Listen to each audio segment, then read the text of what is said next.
اعوذ باللہ من الشیطان الرجیم بسم اللہ الرحمن الرحیم۔ اب یہ آخری رکوع آ گیا ہے سورہ مبارکہ کا۔ اس میں یہ مضمون ایک اور تیکھے انداز میں آ رہا ہے کہ دنیا کی زندگی میں جب انسان گم ہو جاتا ہے تو در حقیقت یہی سب سے بڑی گمراہی ہے اور یہی سب سے بڑا کفر ہے اور یہی سب سے بڑا دجل ہے کہ دنیا نے آپ کو آخرت سے غافل کر دیا، دنیا نے آپ کو اللہ سے غافل کر دیا۔ یہ دنیا اور اس کی چمک دمک سے آپ کے اتنے متاثر ہوئے، گرویدہ ہوئے اور اس عروس ہزار داماد کے ایسے عاشق ہوئے کہ آپ اللہ کو بھول گئے۔ یہ دجل ہے اصل، دجالیت یہ ہے اصل۔ باقی ایک شخص دجال وہ ایک علیحدہ جگہ ہے اپنی جگہ پر جس کا فتنہ آنا ہے، اور اس کے ضمن میں بھی میں نے عرض کیا تھا کہ میری کچھ تحقیق ہے، لیکن میں ابھی اس کو روک رہا ہوں۔ مزید اس کی توثیق اگر مجھے ہو گئی تو پھر میں وہ باتیں بیان کروں گا، اس لیے کہ اس مسئلے میں علماء کے مابین کافی شدید اختلاف ہے۔ افحسب الذین کفروا ان یتخذوا عبادی من دونی اولیاء، کیا کافروں نے یہ سمجھا ہے کہ وہ میرے بندوں ہی کو میرے مقابلے میں اپنے حمایتی بنا لیں گے؟ عیسیٰ میرا بندہ ہے، کیا وہ میرے مقابلے میں آ کر تمہاری حمایت کرے گا؟ عبد القادر جیلانی میرے بندے ہیں، کیا وہ میرے مقابلے میں آ کر تمہاری مدد کریں گے؟ کیا تم نے سمجھا میرے بندوں کو وہ میرے مقابلے میں من دونی اپنا حمایتی بنا لیں گے؟ انا اعتدنا جہنم للکافرین نزلا، ہم نے ایسے کافروں کے لیے جہنم کو بنا رکھا ہے ابتدائی مہمان نوازی کے لیے، ان کی مہمان نوازی ہوگی جہنم میں۔ قل هل ننبئکم بالاخسرین اعمالا، یہ ہے اس صورت کا عمود۔ جو میں نے کہا تھا کہ پہلے رکوع کے اندر انا جعلنا ما علی الارض زینۃ لها لنبلوہم ایہم احسن عملا، یہ سمجھیے کہ ایک کھونٹا تو وہاں گڑا ہوا ہے، دوسرا کھونٹا یہ ہے قل هل ننبئکم بالاخسرین اعمالا، کہیے ان سے کیا ہم تمہیں بتائیں اپنے عمل، اپنی محنت، اپنی جد و جہد، بھاگ دوڑ، اپنی سعی جو ہے اس کے اعتبار سے سب سے زیادہ گھاٹے میں کون ہے؟ محنت تو ہر ایک کر رہا ہے، جیسے کہ حضور نے فرمایا کلو نفس یغدو فبائع نفسہ، ہر انسان صبح ہوتی ہے تو اس کے بعد سے اپنے آپ کو بیچنا شروع کر دیتا ہے، اپنا وقت بیچ رہا ہے، اپنی صلاحیت بیچ رہا ہے، اپنی انرجی بیچ رہا ہے، اپنی اور ذہانت بیچ رہا ہے، شام تک بیچتا رہتا ہے اپنے آپ کو، کچھ کما کر لاتا ہے، بیچ کر اپنے آپ کو کچھ لے کر آتا ہے۔ تو یہ انسان جو ہے اس درجے اپنے آپ کو دنیا کے لیے انہوں نے بیچ دیا ہے اور ہم اپن اسی کے لیے گم ہو گئے ہیں، لیکن اس بیچنے میں انہیں نفع کچھ نہیں ہے، نقصان ہی نقصان ہے۔ سب سے زیادہ خسارے میں کون ہے؟ الذین ضل سعیہم فی الحیات الدنیا، جن کی بھاگ دوڑ سعی و جہد دنیا ہی میں گم ہو کر رہ گئی، آخرت مطلوب ہے ہی نہیں۔ وہ تو ایک غمیمہ سا لگا ہوا ہے، مسلمان ہے، سنا ہے والدین سے روزہ رکھنا اچھا کام ہے، روزہ فرض ہے، روزہ رکھ لیا ہے، مطلوب کیا ہے آپ کا؟ اصل بات تو یہ ہے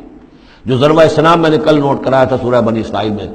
من کان یرید العاجلۃ عجلنا له فیہا ما نشاء لمن نرید ثم جعلنا له جہنم یصلاها مذموما مدحورا ومن اراد الآخرۃ وسعى لها سعیها وهو مؤمن فاولئک کان سعیهم مشکورا۔ طالب دنیا ہو یا طالب آخرت ہو، طے یہ کرو، طالب دنیا طالب آخرت کے لیے بھی اللہ تعالیٰ کلن نمد ہؤلاء وہؤلاء من عطاء ربک، دنیا میں اسے ہمیں رکھنا ہے، کھانے پینے کا بندوبست کرے گا۔ یرزق من حیث لا یحتسب، یہاں سے دے گا جہاں سے تمہیں گمان تک نہیں ہوگا، لیکن تم پہلے طے کرو تم طالب دنیا ہو یا طالب آخرت ہو۔ اور سب سے زیادہ گھاٹے میں وہ ہے من قل هل ننبئکم بالاخسرین اعمالا الذین ضل سعیہم فی الحیات الدنیا وہم یحسبون انہم یحسنون صنعا، اور وہ سمجھ رہے ہیں کہ اب تو بڑے کامیاب ہیں،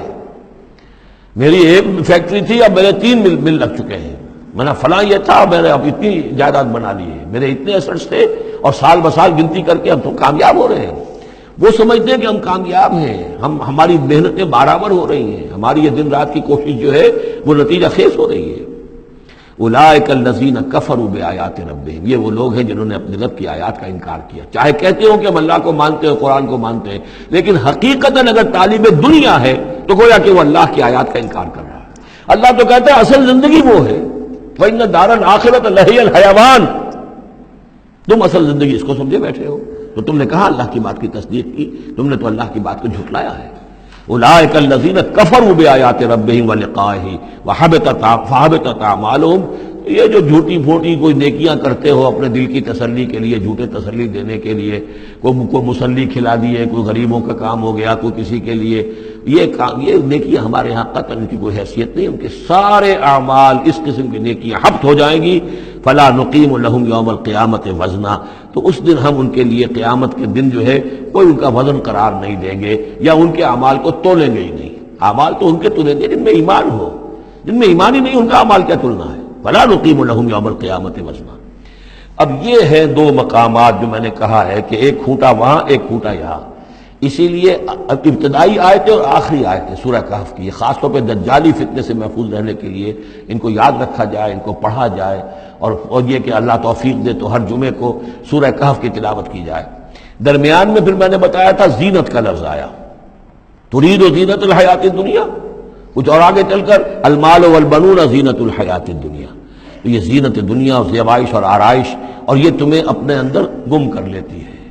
تمہیں نہ خدا کی ہوش ہے نہ آخرت کی ہوش ہے۔ ذالک جزاؤہم جہنم، یہ وہ لوگ ہیں کہ جن کا بدلہ جہنم ہے، بما کفروا، بسبب اس کے کہ انہوں نے کفر کیا، واتخذوا آیاتی ورسلی ہزوا، اور انہوں نے میری آیات اور میرے رسولوں کو ٹھٹھا سمجھ لیا۔ رسول آ کر یہ کہہ رہے ہیں کہ اصل زندگی وہ ہے، یہ سمجھتے نہیں یہ ہے۔ مان لیا ہوگی آخرت، چلو دیکھا جائے گا، کچھ نہ کچھ تو ہے نا، کچھ نیکیاں بھی ہم نے کر رکھی ہیں، اور کچھ بہرحال ہمارے بچانے والے بھی ہیں، ہم سب بھی جو ہیں آخر حضور نے شفاعت ہماری کر ہی دینی ہے۔ جیسے یہودی کہتے تھے کہ ہم تو یہودی ہیں، تو ہم تو اللہ کے بیٹوں کے مانند ہیں، چہیتے ہیں، لاڈلے ہیں۔ اب وہ آخری حصہ ان الذین آمنوا، جب ان کفار کی کیفیت یہ ہے، اور کفار سے مراد یہاں پر وہ منکر نہیں ہے، وہ کفار ہیں جو حقیقت کے اعتبار سے طالب دنیا بن گیا، چاہے اس نے لیبل اسلام کا لگا رکھا ہو، مسلمانوں کا وہ بہت بڑا لیڈر ہو، قائد ہو، کچھ بھی ہو، جو طالب دنیا ہے فی الواقع وہ ہے در حقیقت کی جو اصل کافر ہے، جس کو کہ ایک بزرگ کا قول جو ہے بہت عرصے بعد مجھے یاد آیا ہے کہ جو دم غافل سو دم کافر۔ اسی طرح جو شخص طالب دنیا ہے حقیقت میں وہ کافر ہے۔ قانوناً وہ مسلمان ہوگا، مسلمان ہو، مسلمانوں کا لیڈر ہو، وہ پیر ہو، وہ کوئی بڑا عالم ہو، کچھ بھی ہو، لیکن طالب دنیا، اصل طالب دنیا کا ہے یا آخرت کا، یہ طے کرنے والی بات ہے۔ صدق اللہ العظیم۔